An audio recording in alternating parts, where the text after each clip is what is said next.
This is the Dollemore Daily, and I'm Jesse Dollemore.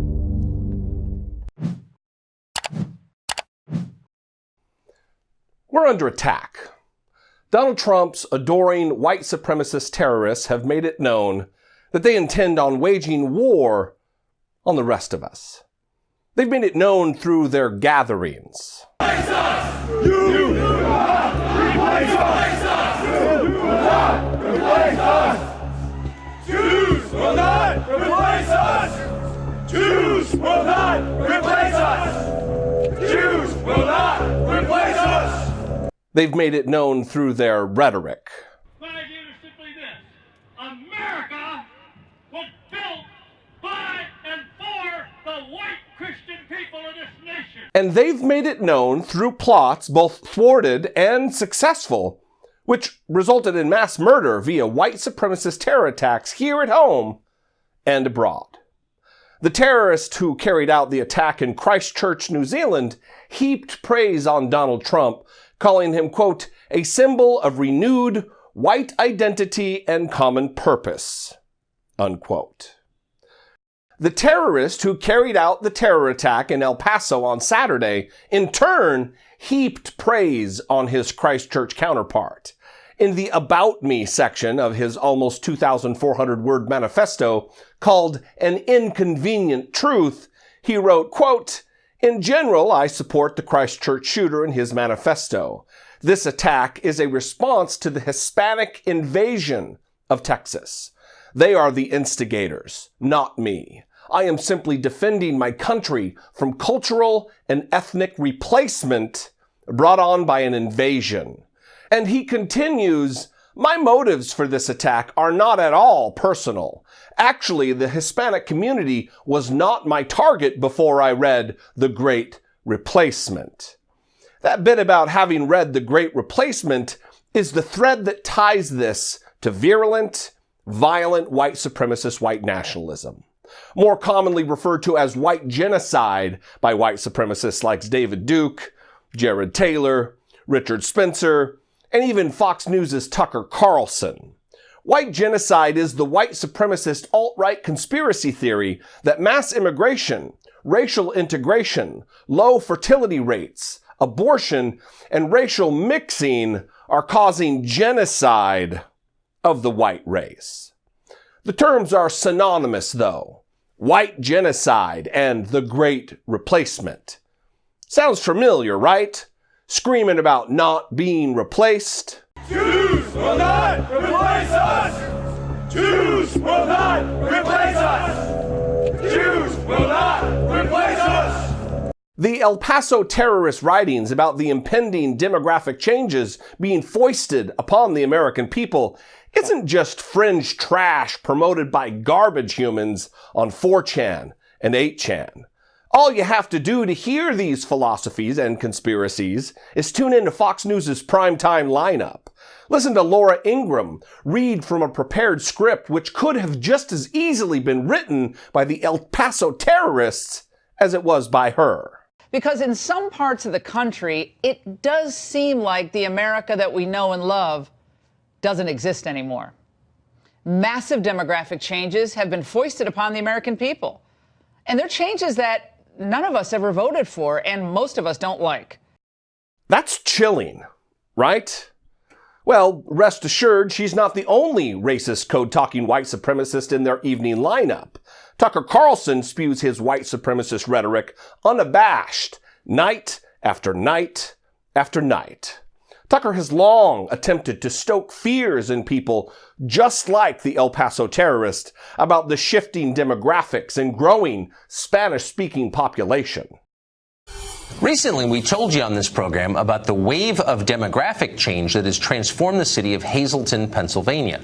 In the year 2000, Hazleton was less than 2% Hispanic. Today, thanks to mass immigration, Hazleton is majority Hispanic. More than half of the residents there speak a language other than English at home. Now, we got those numbers from a recent piece in National Geographic, which quoted lifelong Hazleton residents as saying they no longer recognized their own hometown. They didn't hate immigrants. Most Americans like immigrants. But this was too much change. In fewer than 20 years, the culture their parents and grandparents had built evaporated. They never asked for any of that. It was just imposed on them. This, of course, is how you bully people into being quiet while you permanently change their country. This is insane. It's indefensible, so nobody even tries to defend it. Instead, our leaders demand that you shut up and accept this. We have a moral obligation to admit the world's poor, they tell us, even if it makes our own country poorer and dirtier and more divided. And it's clear that this exact type of fear-mongering is working. Pitching this narrative that Mexicans and those from Central American nations who immigrate here are making America poorer and dirtier and more divided, as Tucker Carlson said. I say it must be working because the El Paso terrorist, in addition to all the Laura Ingraham and Tucker Carlson talking points contained in his manifesto, after his arrest, told investigators that he wanted to kill as many Mexicans as possible. And why would anyone think that anything other than violence would result from the teaming up of the unholy trinity of hate? That is, white supremacist philosophies, which are then broadcast and legitimized by Fox News and put into canon through policy by Donald Trump. Why would anyone expect anything different? I mean, only a few days ago, Donald Trump was at one of his radical hate-fueled MAGA rallies ranting about how can we stop these people, these immigrants and refugees, when a dipshit from the crowd yelled, "Shoot them," to which Donald Trump laughed and made a joke out of the suggestion of murdering immigrants crossing our southern border. I mean, when you have 15,000 people marching up and you have hundreds and hundreds of people and you have 2 or 3 border security people that are brave and great, and don't forget, we don't let them and we can't let them use weapons. We can't. Other countries do. We can't. I would never do that. But how do you stop these people? You can't. There's no... That's only in the panhandle you can get away with that statement.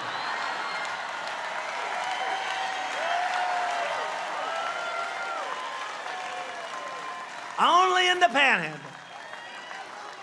So it's a tough situation, but if they change the loopholes, we'll have it perfectly. And when the wall is finished, it's going to be great. So white supremacists foam at the mouth over these hateful conspiracy theories about white genocide and changing demographics. Then Fox News repackages those same ideas, but has a couple of responsible-looking anchor types say them, giving them an air of legitimacy. And then Donald Trump has an opportunity to bat them down when face-to-face with his army of xenophobic hate supporters. And he doesn't.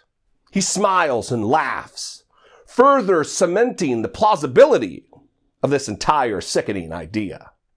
Look, some may think it unfair of me to indict Donald Trump in this manner related to his problematic proximity to racists, white nationalists, and white supremacists. Some would have me play this for you, this clip of Donald Trump saying this. Racism is evil, and those who cause violence in its name are criminals and thugs, including the KKK, neo-Nazis, white supremacists, and other hate groups that are repugnant to everything we hold dear as Americans. We are a nation founded on the truth that all of us are created equal. My answer is simple to those of you who act as though this is proof Donald Trump isn't some kind of white supremacist. Donald Trump poorly reading someone else's words off a teleprompter this once is just that. Just once he did it. We have witnessed too many other moments, unscripted moments, where Donald Trump revealed what is truly in his mind and heart about matters of race.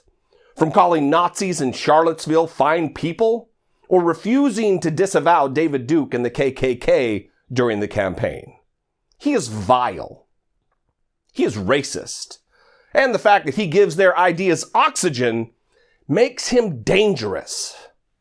According to the New York Times, quote, the FBI has said that more Americans have died in domestic terror attacks than international ones since September 11th. And that domestic terrorism is increasingly motivated by white supremacist ideology. Christopher Wray, the director of the FBI, told Congress last month that the Bureau had made about 100 domestic terrorism arrests in the first 3 quarters of the year, roughly the same number of international arrests over that same time period. This isn't just political gamesmanship. This is real life. We need a leader who doesn't treat their time in office like a reality show. We need solutions. We need demonstrative empathy. We need a president of these United States of America, not just the ones where Confederate flags and MAGA hats are the norm, rather than the exception.